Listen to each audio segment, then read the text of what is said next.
each and every day at 8 a.m. And at 8 a.m., we explore life. We ask questions because that's what life is about. Life is about asking questions. It's about seeing the greaterness that is in front of us. And today I looked at the idea of really, what is our purpose? What are we doing here? And so I came up with our purpose is pretty simple. It's to create, connect, and share. Think about that. We've been given the power through our mind to create our experience because we know that what we focus on becomes the demonstration in our life. Very simply, what we focus on becomes a demonstration of our life. So if that is the case, then we're creators. And our job is to create. Now, some of us are stuck in a gigaloop. And a gigaloop means that we're in this never-ending circle where we're constantly what? Recreating the same thing over and over and over again. So to create, to be a creator, here's a key. You've got to have an imagination. You've got to ask questions like, what's my next step to evolving into a higher me? And so when we do that, we open the door. We open the door to unlimited possibility. And so we're there and we're creating. But while we're creating, here's what's also important: to connect. It's important to connect with ourselves, connect with others, and to connect with life. You see, you can't do these things individually.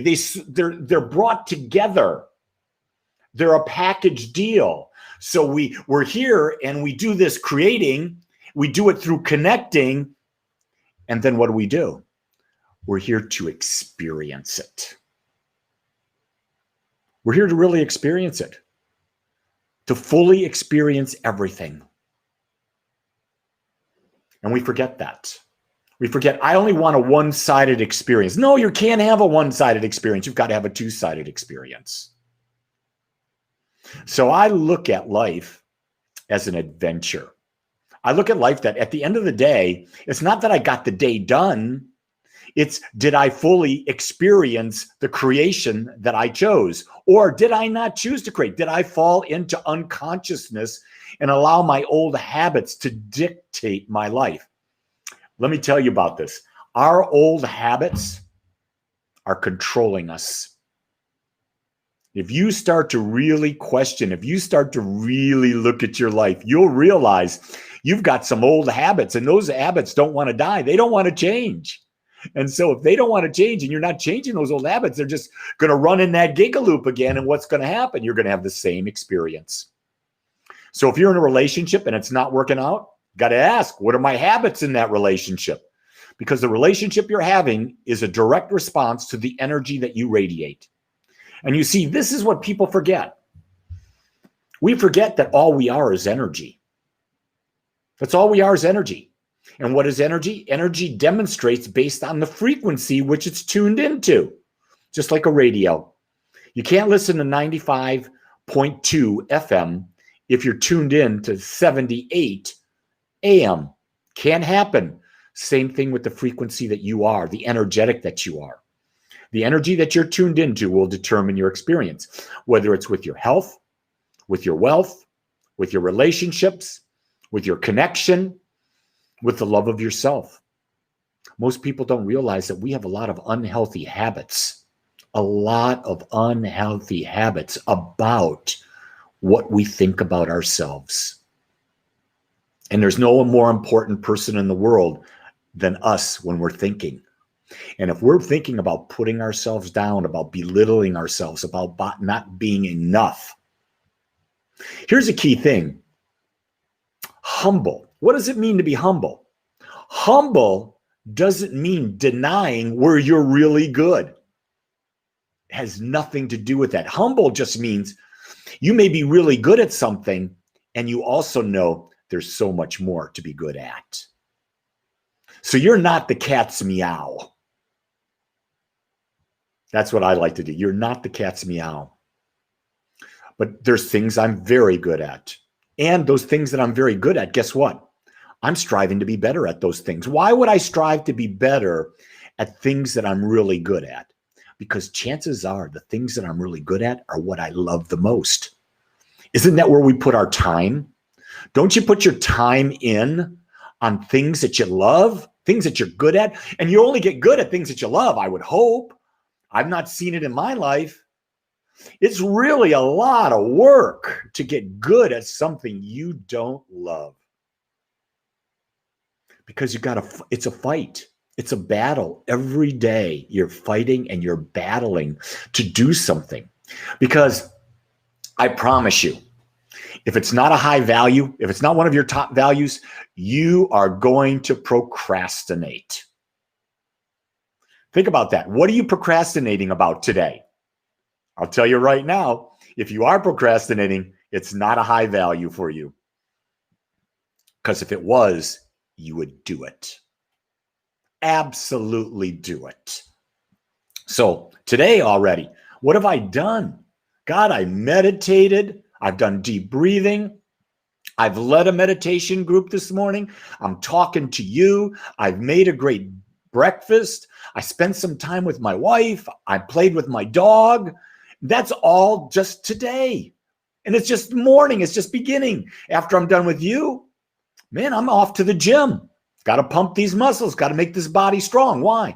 Because this body is the vessel.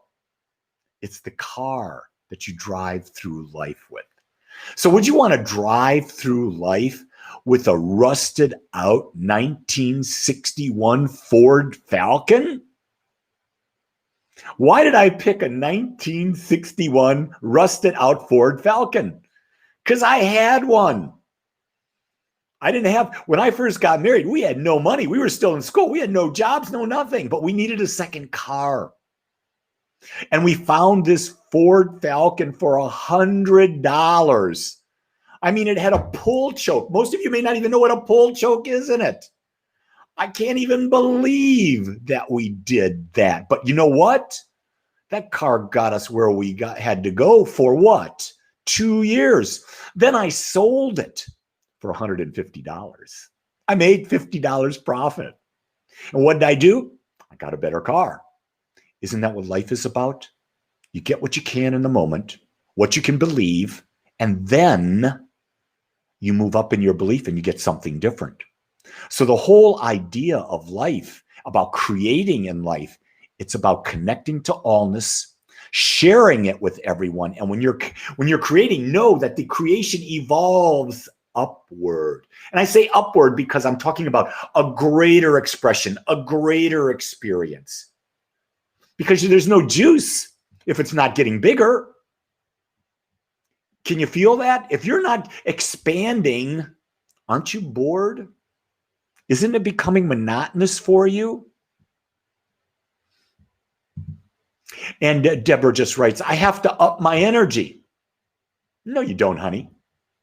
You just got to awaken to the fact that the energy's there and find something inside you that is really desiring to want to be expressed. And guess what? It's like magic. The energy appears.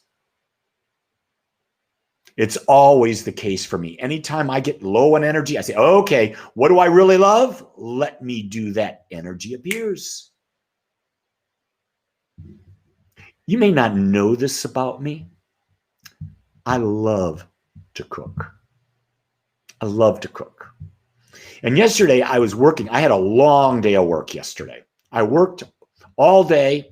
I had about an hour and a half between doing all the gatherings that I do on Wednesday evening. And I said, my energy's low. What am I going to do? Guess what I did?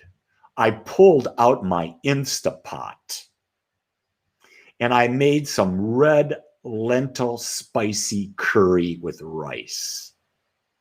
Let me tell you, when you make good food and you get to enjoy it and taste it and savor it, for me, that's energizing. Now, some of you may not like to cook.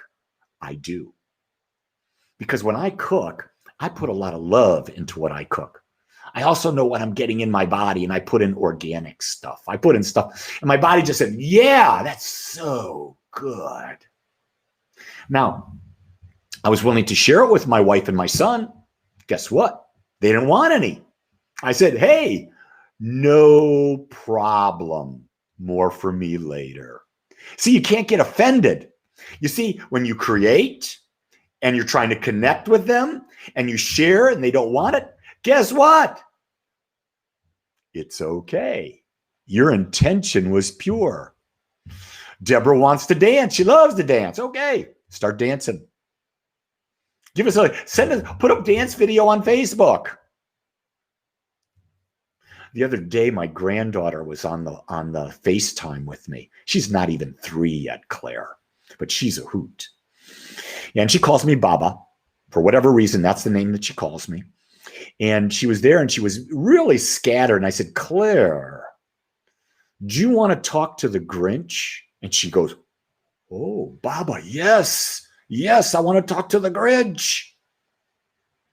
So I went off, gave my wife the phone. I got off. I went and got my Grinch mask. I've got a Grinch costume. And I put my Grinch mask on. I came back on and I was singing, you're a mean one, Mr. Grinch. And I started talking to her. Claire, this is the Grinch. I've been missing you. How have you been? And she just lit up like a little Christmas tree. And she's doing the potty training thing. And I said, Claire, I hear that at daycare, you're doing very well on the potty training. Keep it up. The Grinch is supporting you. Notice I didn't say it makes the Grinch happy. I didn't say that because I didn't want her to think that it was conditional. I was very conscious about that. Anyway, see how you can have fun? That's what life is. Even in the pandemic, we can have fun. So you're going to ask me, what am I going to do today? First off, I'm going to look for some new masks. I want to introduce some new characters into Claire's life because I'm a creator and I want to connect with her and I want to share it with her. So find out what it is that you can do today that you love to do, create something, connect with the people around you, or if no people around you, connect with yourself. Go into meditation, do some deep breathing, take a walk and share. Find a way to share. So I want you to know I'll be here tomorrow because I'm here every day. And I want you to know that right now, I love you and I accept you just like you are. Just go be your best you. Aloha.